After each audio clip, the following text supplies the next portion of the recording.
नमस्कार दोस्तों, आज हम जानेंगे मेडिकल रेफ्रिजरेटर में सेंसर को कैसे रिप्लेस करना है। कई बार हम लोग को समस्या होती है सेंसर को रिप्लेस करने के लिए, तो आज हम इस वीडियो में समझेंगे कि सेंसर को कैसे रिप्लेस किया जा सकता है। सेंसर को रिप्लेस करने के लिए कुछ सावधानियां बरतनी हैं। सबसे पहले हमें मेडिकल रेफ्रिजरेटर को 2 से 3 दिन के लिए बंद रखना पड़ेगा, ताकि उसमें जमी हुई बर्फ़, उसमें जमी हुई आइस पूरी तरह से मेल्ट हो जाए। जब आइस पूरी तरह से मेल्ट हो जाए, देन उसके बाद हम आगे का प्रोसेस करेंगे स्टार्ट। तो क्या प्रोसेस है, चलिए देख लेते हैं। सबसे पहले हम लोगों को 30 mm, जिस आपका जो होल होता है जहाँ से हम लोग पानी इंसर्ट करते हैं मेडिकल रेफ्रिजरेटर में, वहाँ से उस पाइप के टॉप से एंड तक 30 mm तक आपको डिस्टेंस नापना है और वहाँ पर 6 mm का होल करना है। ड्रिल मशीन की हेल्प से 6 mm का होल करेंगे, जैसा कि आपको स्क्रीन पर दिख रहा है। इस होल में आप अपना नया सेंसर जो आपने मंगाया है उस नए सेंसर को इंसर्ट करेंगे। नए सेंसर को इंसर्ट करने के बाद इसको ऊपर की तरफ खींचेंगे और सेंसर को में एक भारी चीज़ या एक भारी वेट ऊपरी हिस्से पर, ऊपरी सिरे पर बांधेंगे।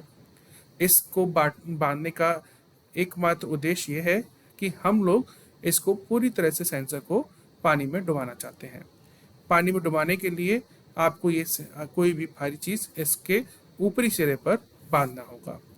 जब आपका सेंसर में वेट बन जाए, देन आपको एक लेंथ नापनी होगी। ये लेंथ आपके मेडिकल रेफ्रिजरेटर की प्रोडक्ट के हिसाब से रहेगा। जैसे GVR 50 के लिए आपका 310 से लेकर 330 mm तक का आपका लेंथ रहेगा। GVR 100 के लिए 550 से लेकर 570 mm का रहेगा। GVR 225 के लिए 280 से लेकर 300 mm का लेंथ रहेगा।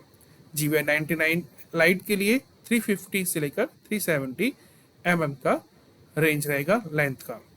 तो इसी रेंज के अकॉर्डिंग आप अपने सेंसर की लेंथ नापें और अपने सेंसर को इंसर्ट करें।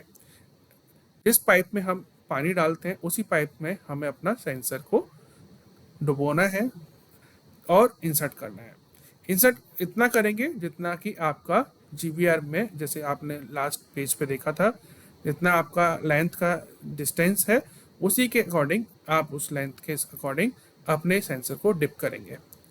डिप करने के बाद सेंसर को लॉक करेंगे। लॉक करने के बाद आप अपने सेंसर का पुराना कनेक्टर निकालेंगे, पुराने सेंसर का कनेक्टर निकालेंगे कंट्रोल PCB से और नए सेंसर का आपका कनेक्टर इंसर्ट करेंगे।